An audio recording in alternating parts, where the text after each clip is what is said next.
Hello, Scorpio, Sun, Moon, Rising, and Venus signs. Kamusta kayo? Sana po'y nasa mabuti kayong kalagayan. Welcome back po sa Star Tarot. At kung bago kayo rito, welcome din po kayo. Please subscribe, like, share my videos, and leave me a comment kung nakaresonate kayo. So, first card po ninyo is Igniting Courage. Ayan. So, Scorpio, this is good na ngayon magpapakatibay kayo. Magiging matatag kayo, matibay, matapang, yung gano'n, no? At parang nagmamadali yung kabayo ninyo rito. So, maybe there is something dito that you are going to seize, diba? Pwedeng this is an opportunity that you are seizing, yung gano'n, no?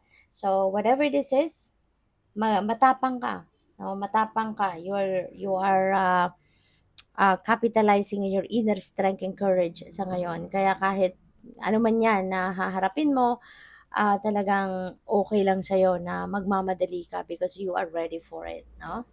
So we have stepping into stillness. My power is born in the majesty of silence. Ayan. So this is really good. No?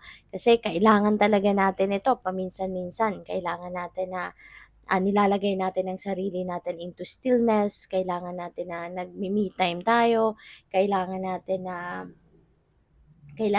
na nag-aano tayo, nagso-solitude. Kasi during that moment, no, diyan natin nadidiscover ang maraming bagay about ourselves, 'di ba? Hindi lang 'yan, hindi lang yung mga karakter natin ang nadidiscover natin, hindi lang yung mga pagkatao natin ang nare-realize natin na, ganito din pala ako, gano'n, ganyan. Hindi lang ang mga 'yan, but also, 'di ba, nakakatulong din ito na mag-ground ninyo ang sarili ninyo. Magkaroon kayo ng focus, ng concentration, yung gano'n, no? Kaya there is really power in stillness.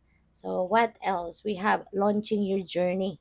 I am an intrepid traveler sailing forth into the universe. So pwedeng may international travel kasi iba-ibang landmark, no? Yung nandito, may luggage dito. So traveling, no? Si Scorpio, maybe you are going to travel outside the country.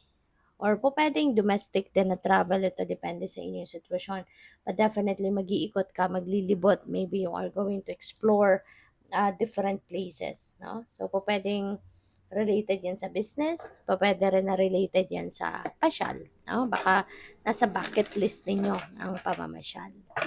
So, by the way, maraming salamat for subscribing. And if you haven't subscribed yet, subscribe na kayo. And also, maraming salamat din for not skipping the ads. Malaking bagay po yan sa akin. And also, please click the join button sa baba ng video kung gusto po ninyo na mag-join kayo sa membership. So, we have attachment. Ayan, Scorpio. Since very dark, no, yung paligid, naka, nakatanikala, diba? Madilim. So, parang this is an unhealthy attachment. No, there could be toxicity around you. No, for some of you lang, no, hindi ito para sa lahat, Scorpio, kasi syempre this is a collective reading. Kaya may mga mensahe dito na magre-resonate sa inyo, merong hindi. So kung ano lang yung sasakto sa inyo, yun lang kunin ninyo. Kung hindi sumasakto sa inyong sitwasyon, then leave it. Okay? Wag mo nang kunin yan. Kasi ibig sabihin, hindi yan para sa'yo. No? Hindi kailangang i-fit in ninyo or ipagpilitan ninyo sa sitwasyon ninyo, no? Kung hindi naman talaga 'yun ang nangyayari or hindi ninyo 'yan nararamdaman. So 'yun, but 'yun nga may unhealthy attachment dito kayo, to something or to someone, to situation ganyan. Pero, babaguhin mo na ang inyong sitwasyon sa ngayon. This is number 5 and 5 resonates with change, no? So ngayon feeling ko maglalakas ng loob ka na ngayon na iwanan ang sitwasyon na 'to. You're going to break away from this situation, kaya nga 'di ba, tinanggal na ng babae yung maskara. Kasi gusto na niya maging totoo sa sarili niya, 'di ba? Tinanggal na niya yung maskara na maybe someone have told her to wear it for so long, no? Or kung kailan man, 'di ba? Kung gaano katagal. At ngayon maglalakas ng loob na siya, 'di ba? Igniting courage. So kung ganito ang inyong sitwasyon, maglalakas ng loob na kayo na iwanan na ang sitwasyon na 'to. Kaya nga tatanggalin mo na yung maskara kasi ayaw mo na nito. Kung ano man ang ginagawa mo, ano man ang klaseng sitwasyon, na kinabibilangan mo, ayaw mo na 'to at iiwanan mo na 'yan. You are going to change the course of your life by detaching yourself from this unhealthy attachment, from this unhealthy situation. Okay? So we have healer of ages. Wow. So, you know what? Maari ang iba sa inyo, Scorpio, is a healer. Okay? Pwedeng kayo ay isang healer, and there are so many kinds of healer, diba? Pwedeng nasa medical, pwedeng nasa alternative medicine, pwedeng energy healer ka, pwedeng Reiki healer ka, or crystal healer, mga ganyan. May mga faith healer. So, iba-ibang klase.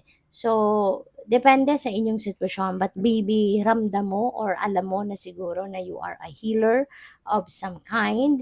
At maybe you are going to use your hands. No? Nakikita ko dito yung kamay mo ang ginagamit mo sa sa healing. So, maaari na this is a reminder sa iyo na you are a healer, and you are going to or you need to embrace that healing powers na binigay sa iyo ng universe para masimulan mo ng i-carry out, no, kung ano man ang inyong mission sa buhay. So we have Door to Romance. So napakaganda rin ito. This is very exciting kasi this is a new beginning in love. No? So pwede ng iba sa inyo is going to um, enter a new love and romantic relationship. So baka ang iba sa inyo rito, baka magsisimula ng bagong relasyon. Pwedeng ngayon pa lang kayo magkaka-love life, no? Puwedeng gano'n din ang ganap dito, kaya congrats din sa inyo. So, tignan natin kung ano pa ang mga mensahe para sa'yo.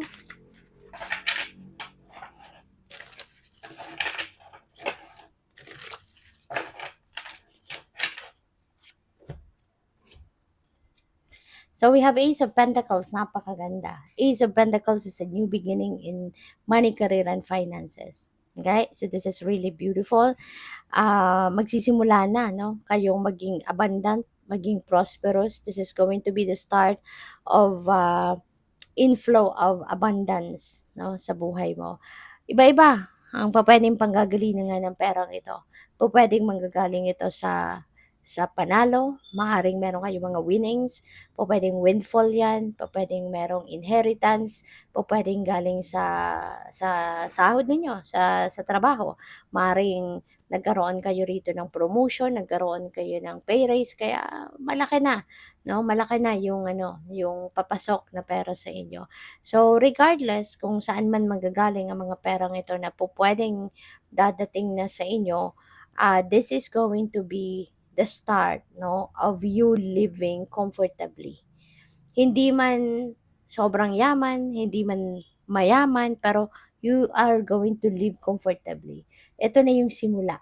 Okay? Ito pa lang yung simula. Kaya just imagine kung magiging komportable na kayo ngayon pagdating sa inyong kaperahang aspeto. 'Di ba? Magsisipag ka pa, magtatrabaho ka pa, marami pang blessing ibibigay sa iyo. So just imagine kung ano na lang, 'di ba, yung sarap ng buhay na maaaring nag-aantay sa inyo, 'di ba, moving forward.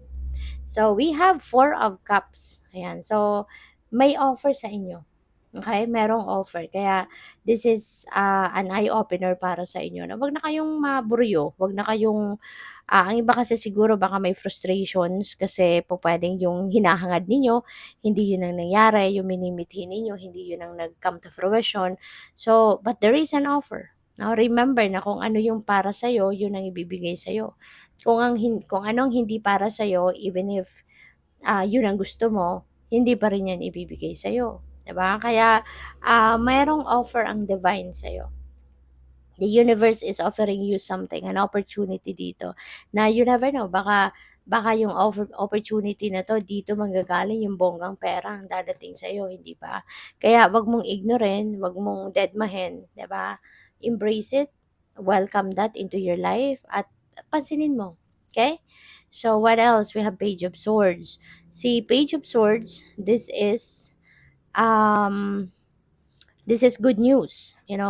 This is good news. Maraming pupuwedeng balitang dadating sa inyo rito that could be related to opportunities or pupuwede naman na ito yung mga impormasyon na maaaring nire-research ninyo, maaaring impormasyon na hinahanap ninyo, maaaring impormasyon na hinihintay ninyo na makakatulong sa'yo, sa iyong sitwasyon sa ngayon, sa mga desisyon na gagawin mo, yung mga gano'n ba, 'no?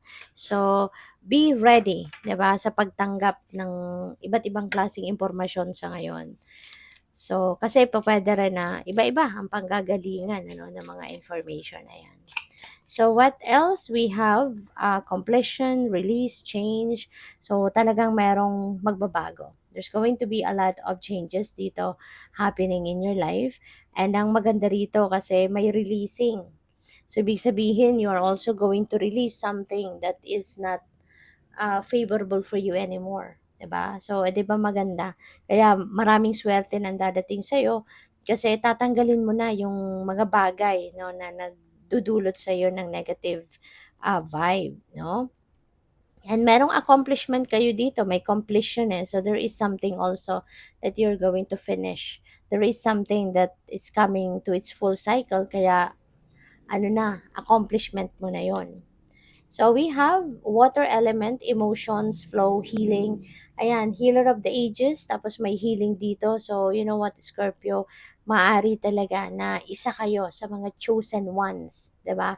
Na magiging daan, no, gagamitin ng universe na maging daan kayo, your conduit, 'di ba, of the healing powers ng divine. Kayo yung gagamitin ng universe na magdala, no, sa mga tao ng kanyang healing powers. Okay? Ng kanyang healing energy para manggamot, no, ng mga tao. So, yun. So, what else? We have simplify, grow, nature. Ayan. So, this is really beautiful as well. Kasi feeling ko dito, you're being invited here to, spend quite some time with nature para na ma-ground mo yung sarili mo, para na makapagnilay-nilay ka, makapagmuni-muni ka, 'di ba? To simplify your life, yung gano'n.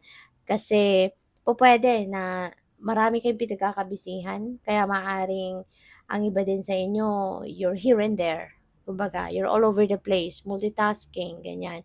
So, it's time to simplify your life. Ground yourself, mag-relax ka, magmuni-muni ka para na makabalik ka doon sa sentro mo, makabalik ka sa core mo, so you will be able to focus more, no, on your needs, on your mission, on your purpose, yung gano'n. Okay?